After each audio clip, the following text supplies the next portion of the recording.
Hello everyone and welcome back to my studio. I know it's been a while, so let's get right into it. For those of you that follow me here and on social media, you probably noticed that I hadn't posted anything substantial in a while, and that's actually because I was working on a pretty big commission piece. The buyers of this big commission requested that I actually not share any details of the process and creation because it was meant to be kind of a surprise gift that they would be giving in July. So I kind of kept the creative process very close to my chest. I didn't even record, which was actually a little bit freeing. I did take some process pictures, so I don't know, maybe I'll post that if I get around to it after I know for sure that they've given this person their gift.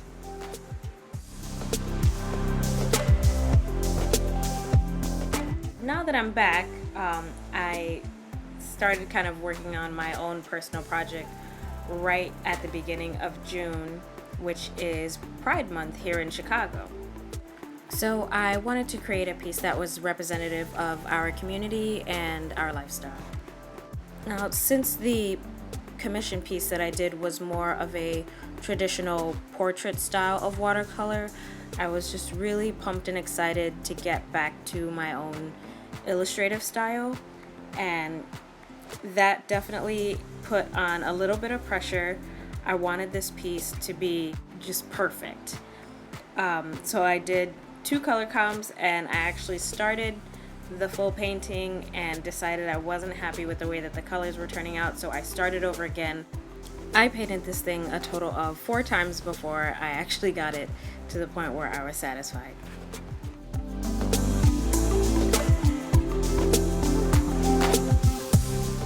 Now, the inspiration for this painting actually originated during May, and that was while I was working on the big commission. So in my spare time, while I was scrolling off on Instagram and Pinterest, there was all these beautiful mermaid paintings, and I had to control my desires to draw beautiful mermaids.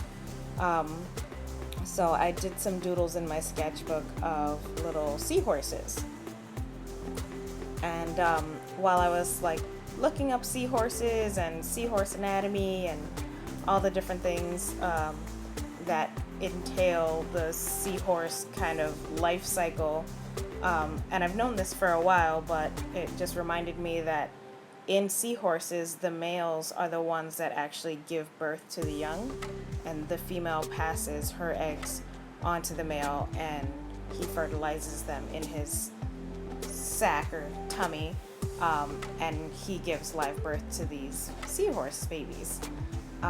So I thought it would be really cool to do a piece for LGBT Pride Month where it was these 2 seahorse dads, and one of them was pregnant and, preparing to give birth to create their whole new little family.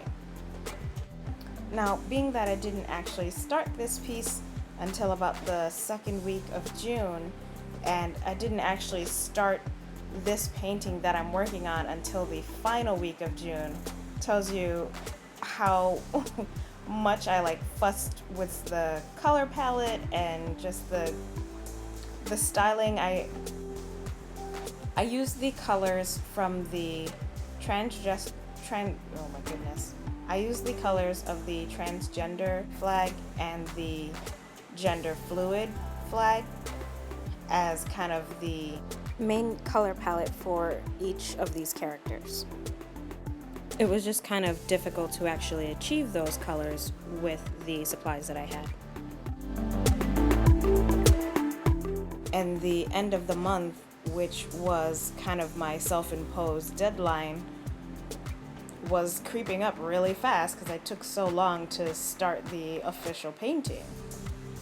This piece ended up being a good lesson in self-control and pushing those nerves just to the back of my mind, and also making use of the supplies that I had and just figuring out a way to make it work.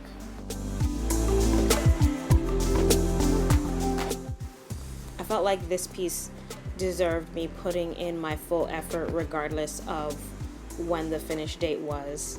I decided not to let myself be confined by any deadline. I just wanted to do justice to this piece and to the characters that I was creating. Now, in regards to the characters, I really just wanted to depict that love that they have for each other. The man on the right, which I'm almost done rendering, is speckled with all the different colors of the gender fluid flag. So he's got polka dots, and upcoming you'll see the pregnant man on the left, which I'll be using the transgender flag for, will have some striping and a little bit of stretch marks near his tummy.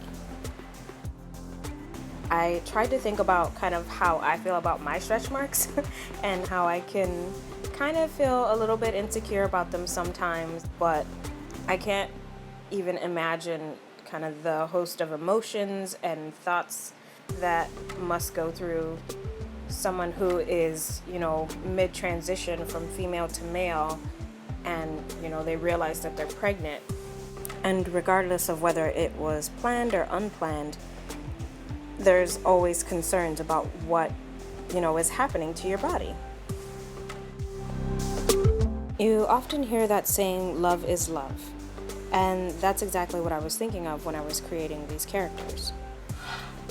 I think of the way my own husband looks at me when I'm feeling insecure, and how he just wants to see me smile and laugh. So he acts silly and dances when there is no music on. And he's just trying with all his being to say, you know, I love you and you're beautiful no matter what. I just wanted to create that same heart within my character. Right? Someone who doesn't care about what society has to say. They don't care where their partner is in their transition. He's just happy that they're about to start a whole family.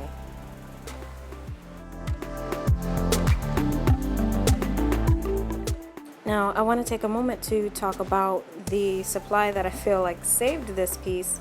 I was actually gifted these Stabilo or Stabilo, I'm not sure how it's pronounced, but they're fine liners that are water-based, which allows you to put down your lines and then blend out the color from the perimeter of the shape. Or you can start with a color and put the lines on top and blend in the color from the fine liner into the existing color.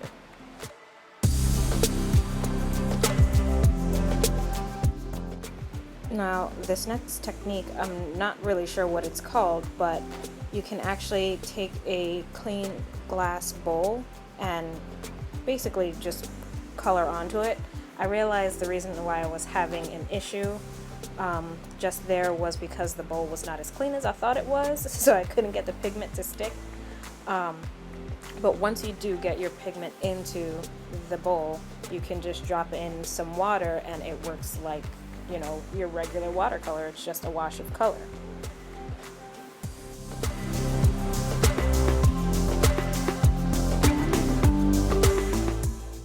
And like I said, I think this finally gave this piece the vibrancy that I was looking for. The gender fluid character specifically was supposed to have more of almost a like hot pink skin tone, and no matter what I did with my Winsor & Newton watercolor set, it just kept coming out this like almost brown-ish red. I don't know, I couldn't get it to be as vibrant as I wanted it to.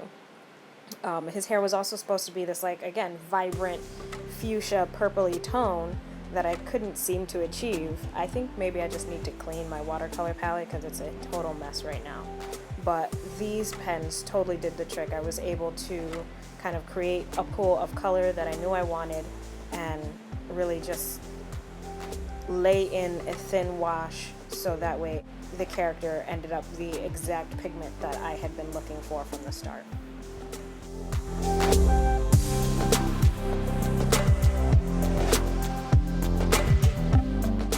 As you can see, I used the colored fine liners on all of the coral inside and outside of the frame. I wanted to make sure that they stayed as vibrant as possible, and they were kind of differentiated from the characters that were outlined in black.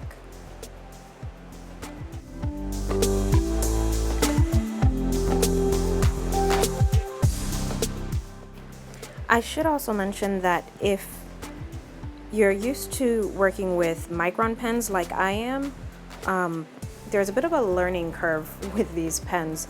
They're actually a plastic nib instead of what I think Microns are is a felt nib. So I noticed I had to hold my pen almost completely vertically in order to get the ink to flow, and in order for me not to press into the paper super hard. Next up, I went in with my Rowney white ink to define the bubbles and add white highlights to the characters themselves. I really like the way this turned out. The bubbles are not really apparent until you kind of get close up onto them, and because the way I did the background in a gradient that is closer to the surface, it's lighter and it's a little darker when you get closer to the coral on the bottom. You can see the bubbles much more in the bottom right corner than you can in the top.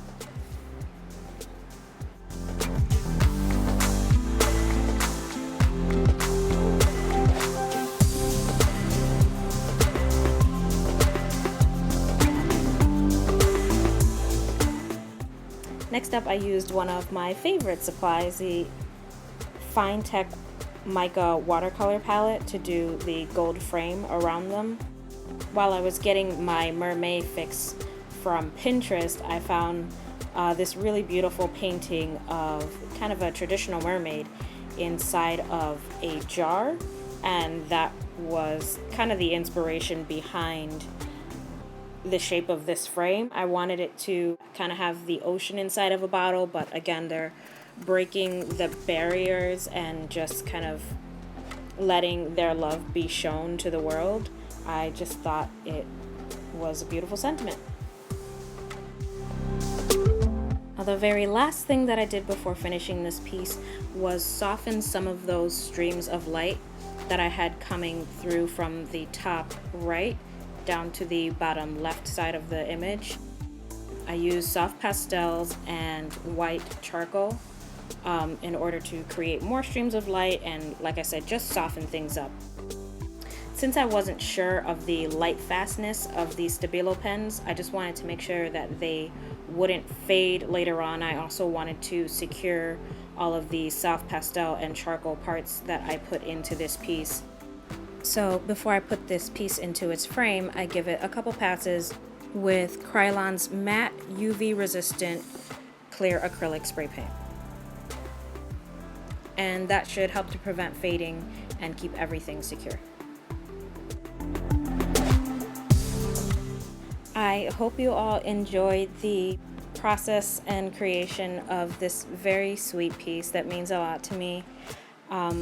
Like I said, I wanted to get this piece done in celebration of the LGBTQIA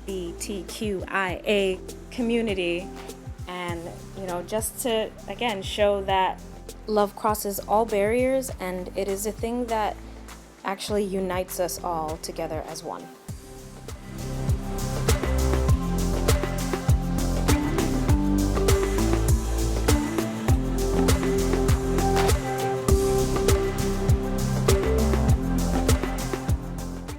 As always, thank you all so much for watching.